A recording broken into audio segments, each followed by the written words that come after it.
ನಮ್ಮ ಗೋಪಾಲನಿಗೆ ನಮ್ಮ ಬಗ್ಗೆ ಎಷ್ಟು ಕಾಳಜಿ ಇದೆ ಅಂದ್ರೆ ನಮಗೆ ಸಿಹಿಯಾದ ಹುಲ್ಲು ಎಲ್ಲಿ ಸಿಗತ್ತೆ ಅಂತ ಅವನಿಗೆ ಗೊತ್ತಿದೆ ಬಹುಲಾ. ಹೌದು ಗಂಗಾ, ನಮ್ಮನ್ನು ಅವನು ಇಷ್ಟಪಡುತ್ತಾನೆ, ಹಾಗೆ ನಮ್ಮ ಕರುಗಳನ್ನು ಕೂಡ. ಅವನ ತುಟಿಗಳು ದೇವರ ಸ್ಮರಣೆಯಲ್ಲಿಯೇ ಇರುತ್ತೆ. ಆ ದೇವರೇ ಅವನಲ್ಲಿದ್ದಾನೆ. ಆದರೆ ಇವತ್ತು ಹುಲ್ಲು ಹೆಚ್ಚು ಸಿಹಿಯಾಗಿದೆ ಅಲ್ವಾ? ಕೃಷ್ಣನು ಕೊಳಲನ್ನು ನುಡಿಸುತ್ತಿದ್ದರೆ ಇಡೀ ಬೃಂದಾವನವೆಲ್ಲವೂ ಸಿಹಿಯಾಗಿ ಹೋಗುತ್ತೆ.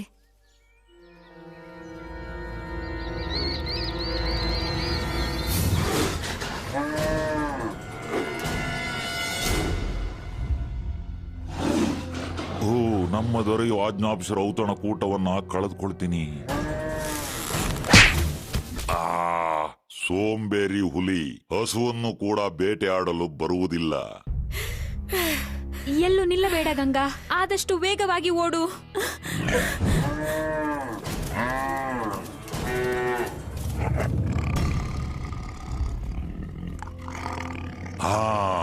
ಈಗ ಹುಲಿ ತನ್ನ ಹೊಟ್ಟೆಯನ್ನು ತುಂಬಿಸಿಕೊಳ್ಳುತ್ತೆ.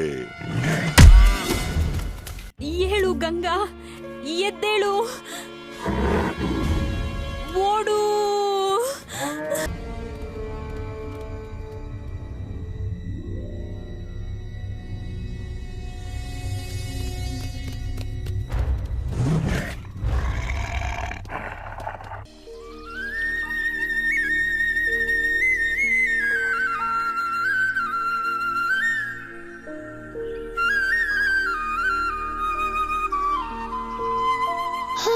ನಿನ್ನ ಸಂಗೀತ ಕೇಳಿದ್ರೆ ಮನ್ಸಿಗೆ ಎಷ್ಟು ಹಗುರ ಆಗುತ್ತೆ ಕೃಷ್ಣ. ನನಗೆ ಹಕ್ಕಿಯ ರೀತಿ ಹಾರಾಡ್ಬೇಕು ಅನ್ಸುತ್ತೆ.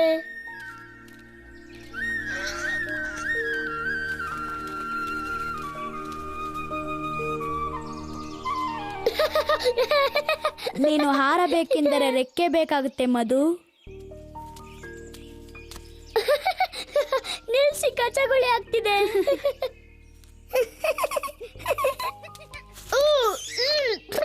ನಿನ್ ಯಾಕೆ ಹೀಗೆ ಆಡ್ತಿದ್ಯಾ?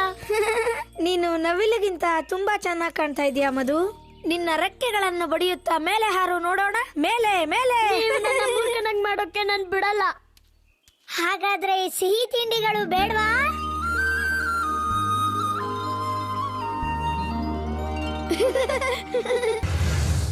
ದೇವರು ನಮ್ಮ ಈ ಪರಿಸ್ಥಿತಿಯನ್ನ ಗಮನಿಸ್ತಾರೆ. ನನ್ಗನ್ಸುತ್ತೆ ನಿನ್ನ ಗಮನಿಸೋದ್ಕಿಂತ ಹೆಚ್ಚಾಗಿ ನೋಡಬಹುದು. ತಾಳು, ನಾನಿನ್ನ ಬೇಡ್ತೀನಿ. ಏನು ಬೇಡ್ತಾ ಇದೀಯಾ? ನನ್ನನ್ನ ಓಡಾಡಿಸಿದ್ದಕ್ಕ ಕ್ಷಮ್ಸು. ನನಗ್ ತುಂಬಾ ಹಸಿವಾಗಿದೆ. ನಾನು ನಿನಗೆ ಮೋಸ ಮಾಡೋದಿಲ್ಲ. ನನಗ್ ಸ್ವಲ್ಪ ಕಾಲಾವಕಾಶ ಕೊಡು. ನಾನು ನನ್ನ ಮನೆಗೆ ಮರಳಿ ನನ್ನ ಮಗು ತಾರಾಳನ್ನು ಕೊನೆಯ ಬಾರಿ ನೋಡಿ ಹಾಲುಣಿಸಿ ಇಲ್ಲಿಗೆ ಮತ್ತೆ ಬರ್ತೀನಿ. ನನ್ನನ್ನ ನೋಡಿ ಸತ್ಯ ನುಡಿತಾ ಇದ್ದೀಯಾ? ನೀನ್ ಹೇಳಿದ್ದನ್ನೆಲ್ಲ ನಿಜ ಅನ್ಕೊಂಡು ನಿನ್ನನ್ನ ಬಿಟ್ಟು ಬಿಡ್ಬೇಕಾ? ದಯವಿಟ್ಟು, ಇದು ಬೃಂದಾವನ. ಕೃಷ್ಣ ನನ್ನ ಪಾಲಕ. ನಾನು ಎಂದು ಸುಳ್ಳಾಡೋದಿಲ್ಲ. ನಾನು ಹಿಂದಿರುಗಿ ಮತ್ತೆ ಬಂದೇ ಬರ್ತೀನಿ. ಆಗ ನೀನು ನಿನ್ನ ಆಹಾರನ ತಿನ್ಬೋದು. ನಾನ್ ಈಗ್ಲೇ ಹಸಿವನ್ನ ತೀರಿಸ್ಕೊಳ್ಬಹುದು. ಅದಕ್ಕೆ ಒಂದು ದಿನ ಯಾಕೆ ಕಾಯ್ಬೇಕು? ಈಗ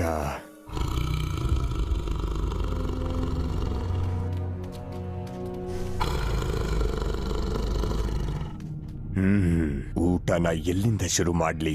ನನ್ ಮಾತ್ ಕೇಳು ದಯವಿಟ್ಟು. ನಾನು ನನ್ನ ಕರುವಿಗೆ ನಿನ್ನೆ ಜನ್ಮ ಕೊಟ್ಟೆ. ಈಗ ನನ್ನ ಹಾಲು ಅವಳ ಬೆಳವಣಿಗೆಗೆ ತುಂಬಾನೇ ಅಗತ್ಯ. ಕೊನೆ ಬಾರಿ ಅವಳಿಗೆ ಹಾಲನ್ನು ಉಣಿಸಲು ಬಿಡು.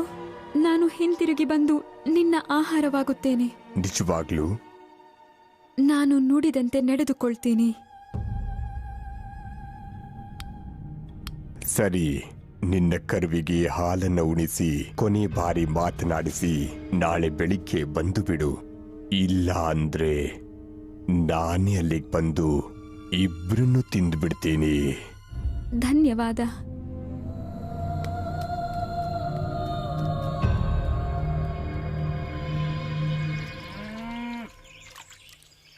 Back back back. ಓ, ನಿನಗದನ್ನ ಮಾಡೋಕೆ ಬರಲ್ಲ ಸುಬಲ. ಈಗ ನೋಡು ಹಂಸದ ಶಬ್ದ ಹೇಗಿರುತ್ತೆ ಅಂತ.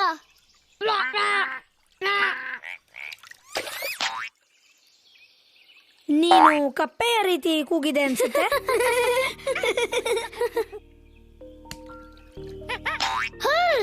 ನೀನೀಗ ಮಾಡಿದ್ದು ಮಂಗನ ಕೂಗು ಅನ್ಸುತ್ತೆ. ಹಂಸಗಳ ಹಾಗೆ ಈಗ ಕೃಷ್ಣ ಮಾಡುತ್ತಾನೆ. ನಾನು ಇಲ್ಲ ನನ್ಗದು ಒಳ್ಳೆ ಉಪಾಯ ಅಂತ ಅನ್ಸ್ತಿಲ್ಲ. ಸರಿಯಾದ ಉಪಾಯ. ಕೂಗು ಸಹೋದರ, ನಿನ್ನ ಧ್ವನಿ ಕೇಳಲು ತುಂಬಾ ಇಂಪಾಗಿದೆ. ನೀನು ಖಂಡಿತ ಕೂಗುತ್ತೀಯ. ಹೌದು ಕೃಷ್ಣ, ದಯವಿಟ್ಟು ಅವನ್ನ ಕರಿ. ನೀವು ಹೇಳ್ದಾಗೆ ಆಗ್ಲಿ. ಓ ಇಲ್ಲ, ಸುಬರ ಅಲ್ಲಿ ನೋಡು.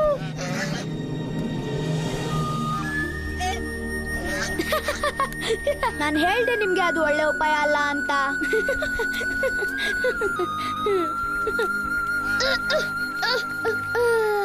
ನೀವ್ ಈ ರೀತಿ ಹಕ್ಕಿಗಳ ಜೊತೆ ಆಟ ಆಡೋ ಬದಲು ಏನಾದ್ರೂ ಪ್ರಯೋಜನಕ್ಕೆ ಬರುವಂತ ಕೆಲಸ ಮಾಡ್ಬಾರ್ದಾ? ಅಂದ್ರೆ ಊಟ ತಿನ್ನೋದಾ? ಇಲ್ಲ, ಅವಳು ಹೇಳಿದ್ದು ನೀವಲ್ಗ್ ಹೋಗಿ ಆ ಮರಗಳಿಂದ ಸೇಬನ್ನ ಕಿತ್ಕೊಂಡ್ ಬನ್ನಿ ಅಂತ. ಸಾಕಷ್ಟಿದೆ, ಅದರಿಂದ ಮಿಠಾಯಿ ಪಾನಕಾನ ಮಾಡ್ಬೋದು. ಸೇಬಿನ ರಸನ? ಹಾಗಾದ್ರೆ ಬುಟ್ಟಿ ತುಂಬಾ ಸೇಬನ್ನ ನಿಮಗ್ ತಂದ್ಕೊಡ್ತೀನಿ. ನಾನ್ ತೋರಿಸ್ತೀನಿ ನಿಮ್ಗೆ ಹೇಗ್ ಸೇಬನ್ನ ಕೀಳೋದು ಅಂತ. ನಾನು ಒಮ್ಮೆ ಪ್ರಯತ್ನಿಸಲೇ?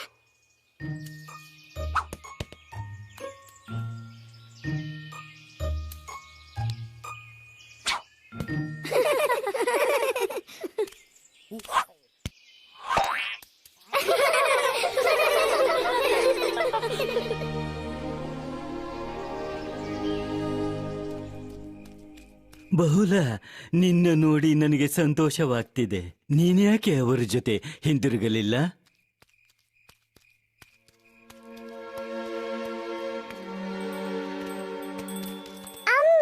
ಓ ತಾರಾ, ತಾರಾ, ನನ್ಗೆ ನಿಂದೇ ಚಿಂತೆ ಆಗಿತ್ತು. ನೀನು ಬೇಗ ಮನೆಗೆ ಬರ್ಲಿ ಅಂತ ನಾನು ಪ್ರಾರ್ಥನೆ ಮಾಡ್ತಿದ್ದೆ. ನಿನ್ನ ಮತ್ತೆ ನೋಡಿ ಸಮಾಧಾನ ಆಯ್ತು ಬಹುಲ. ಆ ಹುಲಿ ಕೈಗೆ ಸಿಕ್ಬಿದ್ದೆ ಅಂತ ಅನ್ಕೊಂಡೆ. ಮಗು ತಾರಾ, ನನ್ನ ನೋಡು ಒಮ್ಮೆ. ನಿನ್ನ ಪ್ರೀತಿಯನ್ನ ನನ್ನ ಹೃದಯದ ತುಂಬಾ ತುಂಬಿಸ್ಕೊಳ್ತೀನಿ, ನನ್ನ ಜೀವನಕ್ಕಾಗುವಷ್ಟು. ಆದ್ರೆ ಅದಕ್ಕೆ ಇಡೀ ಜೀವನ ಇದೆಯಲ್ಲ ಅಮ್ಮ. ಏನಾಯ್ತು ಬಹುಲ? ಆ ಹುಲಿ ನನ್ನ ಹಿಡಿದುಕೊಂಡಿತ್ತು. ಅದು ನಿಂಗೆ ಹಿಂಸೆ ಮಾಡ್ತಾ? ಇಲ್ಲ ಮುತ್ತು ಕಂದ. ಹಾಗಾದ್ರೆ ಏನು ತೊಂದ್ರೆ ಇಲ್ಲ ಬಿಡು, ನೀನೀಗ ಕ್ಷೇಮವಾಗಿದ್ಯಾ. ಹೌದು, ಆದ್ರೆ ನಾಳೆಯಿಂದ ಅಲ್ಲ. ಹಾ, ನಿನ್ ಮಾತಿನ ಅರ್ಥ ಏನಮ್ಮ?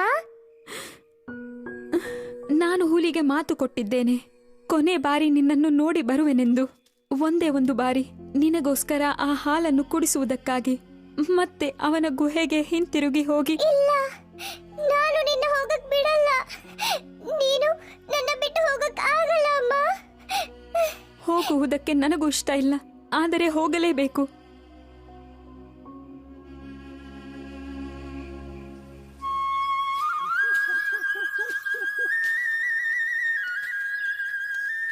ಅಲ್ಲೇ ಅಲ್ಲೇ ದಾದಿಲೋಬ, ಇನ್ನು ಸ್ವಲ್ಪ ಮುಂದೆ ಹೋಗು, ಸಿಕ್ಬಿಡುತ್ತೆ.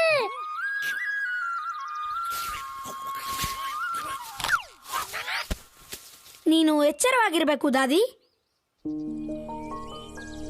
ಈಗ ಹುಡುಗಿಯರು ಬರೋಕ್ಕಿಂತ ಮುಂಚೆ ಸೇಬನ್ ತಗೊಳ್ಳಿಲ್ಲ ಅಂದ್ರೆ ನಾನು ಸಿಹಿಯಾದ ಸೇಬಿನ ರಸ ಕುಡಿಯೋಕ್ಕಾಗಲ್ಲ. ಚಿಂತೆ ಮಾಡಬೇಡ, ನಾನು ನಿನಗೆ ಸೇಬನ್ ಕಿತ್ಕೊಡ್ತೀನಿ. ನಿಜವಾಗ್ಲೂ? ನಿನಗೆಷ್ಟು ಬೇಕೋ ಅಷ್ಟು. ಒಂದು ಓಟದ ಸ್ಪರ್ಧೆ ಆದ ಮೇಲೆ. ಸ್ಪರ್ಧೆ?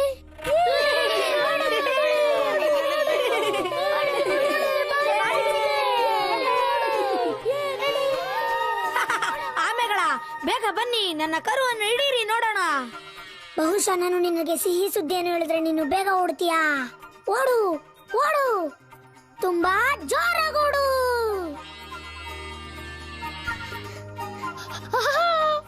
ಬೇಗ, ಇದು ರುಚಿಯಾಗಿರುತ್ತೆ ಅಂತ ಅನ್ಸ್ತಿಲ್ವಾ?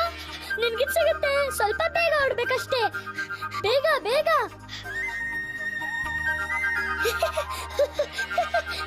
ನಾವೇ ಗೆಲ್ಲೋದು. ನೀನ್ ಬರೀ ಇದ್ರ ಬಗ್ಗೆ ಚಿಂತೆ ಮಾಡ್ಕೊಂಡು ಓಡು. ಸಿಹಿಯಾಗಿರುತ್ತೆ, ರುಚಿಯಾಗಿರುತ್ತೆ. ನನ್ಗದ್ ಕಾಯಕ್ಕಾಗ್ತಿಲ್ಲ, ನನ್ಗದ್ ಬೇಕೇ ಬೇಕು.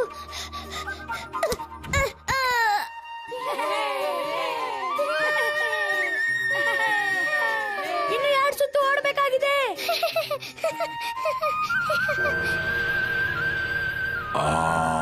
ನೀಲಿ ವರ್ಣದ ಹುಡುಗನೇ ಇರಬೇಕು. ಇವನೇ ಕಂಸನ ಮೃತ್ಯು ದೇವತೆ. ಇವನನ್ನು ಹೇಗೆ ಮುಗಿಸ್ಬೇಕು ಅಂತ ನನಗೆ ಚೆನ್ನಾಗಿ ಗೊತ್ತಿದೆ. ನೋಡು ಬಾಲಕ.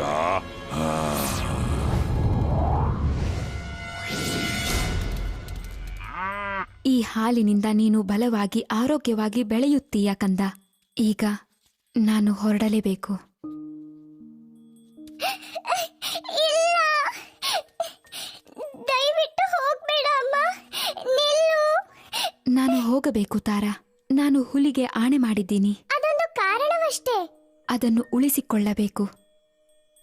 ನನ್ನ ಪ್ರೀತಿಯ ಸಹೋದರಿಯರೇ, ಈ ಅನಾಥ ಕರುವನ್ನು ನೀವೇ ನೋಡಿಕೊಳ್ಳಿ, ನಿಮ್ಮ ಕರುವಿನಂತೆ.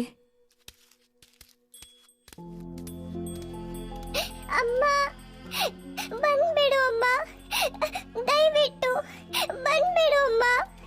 ಅಮ್ಮ, ಬಹುಲ, ನೀನು ಹಿಂತಿರುಗುತ್ತೀಯಾ ಅಂತ ಗೊತ್ತು. ಅದು ಶ್ರೇಷ್ಠ. ಆದರೆ ಅದರ ಅವಶ್ಯಕತೆ ಇಲ್ಲ. ನೀನಿನ್ನೂ ಚಿಕ್ಕವಳು. ತಾರಾಳಿಗೆ ನೀನು ಬೇಕು.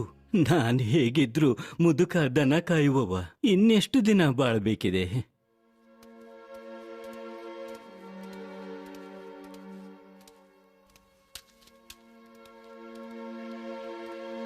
ನೀನು ಹುಲಿಗೆ ಆಹಾರವಾಗೋದು ಬೇಡ.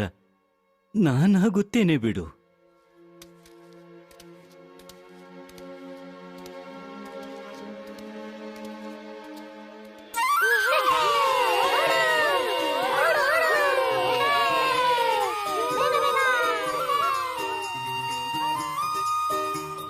ಬೇಗ, ಯಾರ್ ಗೆಲ್ತಾರೋ ಅವ್ರಿಗೆ ಸಿಹಿಯಾದ ಸೇಬಿನ ರಸ ಸಿಗುತ್ತೆ.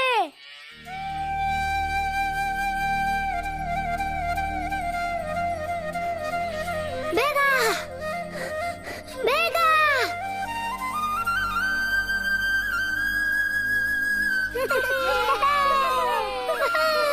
ನಾನ್ ಗೆದ್ದೆ. ಇಲ್ಲ, ನಾನ್ ಗೆದ್ದಿದ್ದು. ಇಲ್ಲ, ನಾನ್ ಗೆದ್ದಿದ್ದು. ನನ್ನ ಕರು ಬೇಗ ಬಂದಿದ್ದು. ಅಷ್ಟು ಬೇಗ ಅಲ್ಲ. ಸ್ಪರ್ಧೆಯ ಗೆರೆಯನ್ನು ಯಾರು ದಾಟಿಲ್ಲ. ಈ ಮುದ್ದಾದ ಕರುನೇ ಮೊದಲು ಬಂದಿದ್ದು.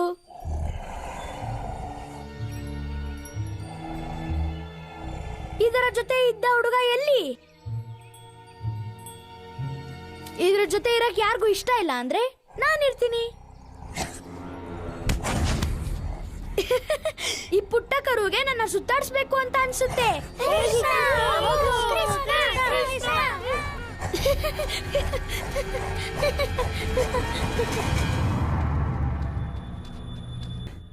ಆ ಸುಳ್ಳು ಹೇಳಿದ ಹಸುವನ್ನ ಹೇಗೆ ಮೂರ್ಖನಂತೆ ನಂಬಿದೆ. ಆದ್ರೆ ನಾನ್ ಸುಳ್ಳು ಹೇಳಿಲ್ಲ. ಅವಳನ್ನ ಮತ್ತೆ ಕರುವನ್ನ ತಿನ್ಬಿಡ್ತೀನಿ ಎಂದಿದ್ದು. ಅದರ ಅವಶ್ಯಕತೆ ಇನ್ನಿಲ್ಲ. ಮಾತಿನಂತೆ ನಾನು ಮರಳಿದ್ದೇನೆ. ಹೌದು, ನನ್ನ ಆಹಾರವನ್ನ ಖುಷಿಯಿಂದ ತಿನ್ನಬಹುದು. ಈಗ ತಿಂತೀನಿ.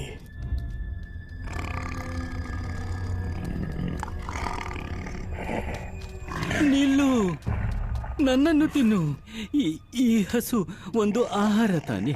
ನನ್ನನ್ನು ತಿನ್ನು. ಮತ್ತೆ ನಾನು ನಿನ್ನನ್ನು ಬೇಟೆಯಾಡಲು ಸಾಧ್ಯವಿಲ್ಲ. ಇಲ್ಲ, ಅವರ ಮಾತನ್ನು ಕೇಳಬೇಡ. ಈ ಮುದುಕ ಹೇಳೋದು ಸರಿ. ಇವನು ಹಳ್ಳಿಗರ ಜೊತೆ ಸೇರ್ಕೊಂಡು ನನಗೆ ತೊಂದರೆ ಕೊಟ್ಟಿದ್ದಾನೆ. ಹೌದು, ಇವನನ್ನೇ ತಿಂತೀನಿ. ತಾರಾ, ಬೇಡ, ಹೊರಟು ಹೋಗು. ಆದ್ರೆ ನೀನಿಲ್ದೆ ಒಂದು ಕ್ಷಣನೂ ಇರೋಕ್ಕಾಗಲ್ಲ ಅಮ್ಮ. ಇದು ಅದೃಷ್ಟ. ಬೇಡ, ಬೇಡ, ನನ್ನನ್ನು ತಿನ್ನು. ನ್ಯಾಯವಾಗಿ ನಡ್ಕೋ ಹುಲಿಯೇ, ನನ್ನನ್ನು ತಿನ್ನು. ಈ ಹಸು ದೊಡ್ಡ ಊಟ. ಆದ್ರೆ ಹೊಟ್ಟೆ ತುಂಬದಿದ್ರು ಕರುವಿನ ಊಟ ರುಚಿಯಾಗಿರುತ್ತೆ. ಆಮೇಲೆ ಈ ಮುದುಕನನ್ನ ತಿನ್ನೋದೇ ಒಳ್ಳೇದು ಅನ್ಸುತ್ತೆ. ನನ್ಗೊತ್ತು, ನಾನ್ ತಿಂತೀನಿ ಎಲ್ರೂ. ಕೃಷ್ಣ, ಸಾಕು ಮಾಡು. ಆ ಕರು ದಣಿದಿದೆ ಅಂತ ಕಾಣುತ್ತೆ. ಅವನಿಗಿದು ಸುಸ್ತಾಗ್ತಿಲ್ಲ, ಆದ್ರೆ ನನಗ್ ಸುಸ್ತಾಗ್ತಿದೆ. ಸಾಕು. ನೀನು ಸಾಧಿಸ್ಬಿಟ್ಟೆ ನನ್ನ ಪುಟ್ಟ ಗೆಳೆಯ. ನೀನು ಕರು ಅಲ್ಲ, ನಿನಗೆ ಗೂಳಿಯಷ್ಟು ಶಕ್ತಿ ಇದೆ.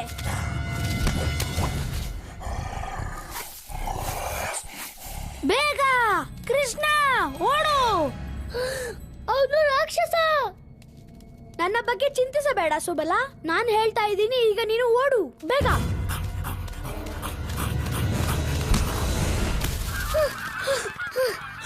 ಕೃಷ್ಣ, ಕೃಷ್ಣ.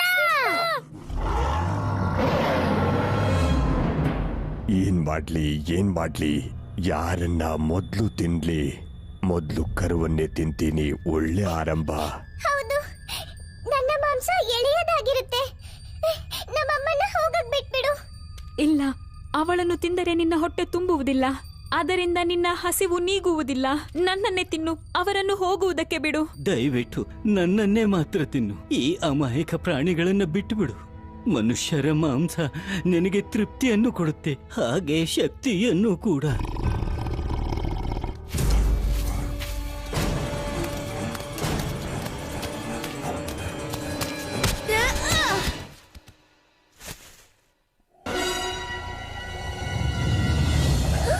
ಅದು ಕರು ಅಲ್ಲ, ರಾಕ್ಷಸ.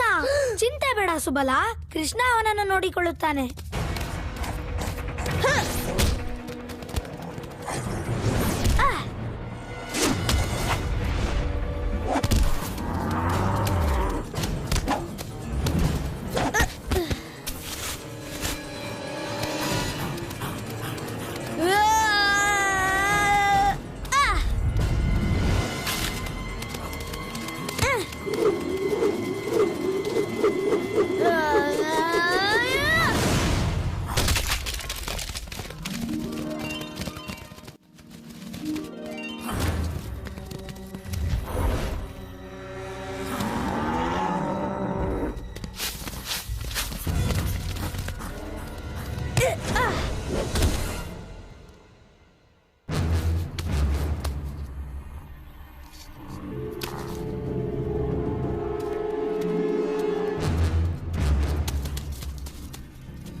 ಮೈಲಿಗಳವರೆಗೆ ಕೂಗಾಟ ಚೀರಾಟ ಕೇಳಿಸ್ತಾ ಇತ್ತು.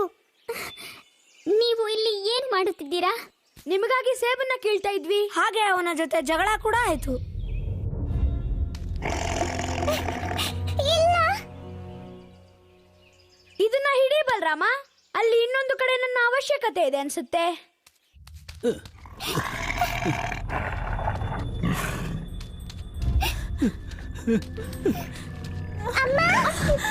ನೀನು ಕೆಟ್ಟ ಕೆಲಸ ಮಾಡುತ್ತಿರುವೆ. ಕೃಷ್ಣ, ನಾನ್ ಯಾಕೆ ಇವರನ್ನ ತಿನ್ಬಾರ್ದು? ಅವಳು ನನಗೆ ಮಾತು ಕೊಟ್ಟಿದ್ದಾಳೆ, ಅವಳ ಮಾಂಸ ನನಗೆ ಅಂತ. ಅವಳು ಕೊಟ್ಟ ಮಾತನ್ನು ಉಳಿಸಿಕೊಂಡ್ಲು ತಾನೆ, ಅದಕ್ಕೇನಾದ್ರೂ ಪ್ರತಿಫಲ ಕೊಡಬೇಕು ಅಲ್ವಾ? ಹಾಗಾದ್ರೆ ಆ ಕರು? ಆದರೆ ತಾರಾ ಅವಳ ಅಮ್ಮನನ್ನು ಉಳಿಸಿಕೊಳ್ಳೋಕೆ ತನ್ನ ಜೀವವನ್ನೇ ಕೊಡೋಕೆ ಸಿದ್ಧಳಾದ್ಲು. ಇದನ್ನು ನೀನು ಗೌರವಿಸಬೇಕು ಅಲ್ಲವಾ?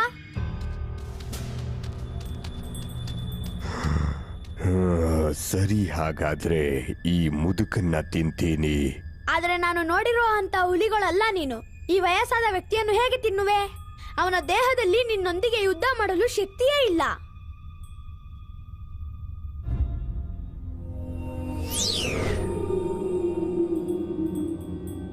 ಕ್ಷಮಿಸು ಕೃಷ್ಣ, ನಾನು ರಾಕ್ಷಸನಂತೆ ವರ್ತಿಸಿದೆ, ಕೆಟ್ಟ ಹುಲಿಯಾದೆ.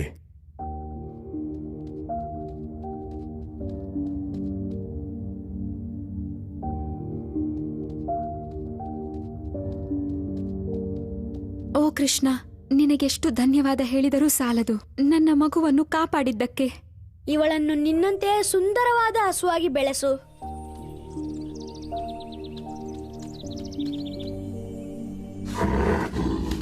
ಬಾ ಬಹುಲ, ನಾನು ನಿನಗೇನು ತೋರಿಸಬೇಕು.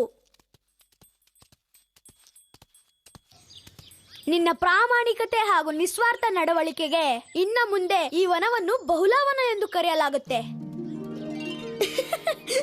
ಹೇ ಮೆತ್ತಗೆ, ನನಗೆ ಕಚಗುಳಿ ಆಗುತ್ತಿದೆ. ತೆಗೆದುಕೊಳ್ಳಿ, ಇದನ್ನು ಇಬ್ಬರೂ ಸವಿಯಿರಿ.